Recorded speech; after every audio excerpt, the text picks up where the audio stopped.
बुल्ढाना जिले में सूर्यपुत्र भैया साहब आम्बेडकर की पुण्यतिथि के अवसर पर वंचित बहुजन आघाड़ी और भारतीय बौद्ध महासभा के संयुक्त नेतृत्व में जिलाधिकारी कार्यालय पर जोरदार आक्रोश मोर्चा निकाला गया। इस आंदोलन का मुख्य उद्देश्य था बिहार स्थित महाबोधि बुद्ध विहार को बौद्ध समाज के अधिकार में सौंपना और 1949 के विवादास्पद कानून को रद्द करने की मांग करना। मोर्चे में जिले भर से आए बौद्ध समाज के नागरिक, महिलाएं, समता सैनिक दल के कार्यकर्ता बड़ी संख्या में शामिल हुए। प्रदर्शनकारियों ने जिलाधिकारी के माध्यम से राष्ट्रपति को ज्ञापन भी सौंपा और मांग की कि देश के बौद्धों के धार्मिक स्थलों का प्रबंधन स्वयं उनके हाथों में होना चाहिए।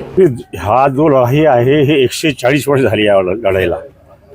हे जोपर्यंत महाबोधी महाविहार हे बौद्धांच्या ताब्यामध्ये मिळत नाही तोपर्यंत ही लढाई थांबणार नाही। आता ही आरपारची लढाई आहे। 8 महिन्यापासून भिक्षू वर्ग बौद्ध समाज हा बिहारला आंदोलन करू राहिला।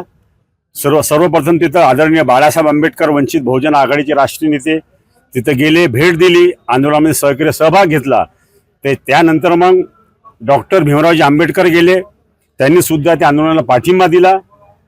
आणि मग त्यानंतर युवकांचे प्रेरणास्थान सुजातदादा आंबेडकर गेले 5 आणि 6 जुलैला आणि सर्व बुद्ध विहाराला भेटी दिल्या, आंदोलनकर्त्यांना भेटी दिल्या आणि सांगितलं की हा लढा हा बिहार पुरता नाही राहिला, आता हा पूर्ण देशव्यापी हा लढा आम्ही उभारणार आहोत।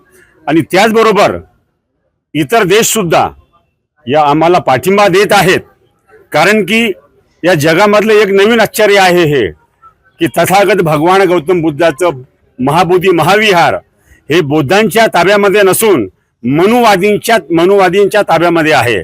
आमचं विहार आमच्या ताब्यामध्ये जोपर्यंत मिळणार नाही तोपर्यंत आदरणीय भीमराव आंबेडकर, आदरणीय बाळासाहेब आंबेडकर ही लढाई चालू ठेवतील।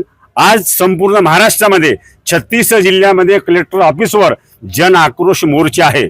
म्हणून आम्ही शांततेच्या मार्गाने, लोकशाहीच्या मार्गाने ही लढाई लढू राहिलो आणि राष्ट्रपतींना आम्ही विनंती करतो की बौद्ध गया ऍक्ट 1949 हा रद्द करावा आणि बौद्धांचं महाबोधी विहार हे द्यावं, हे त्यांना मी विनंती करतो।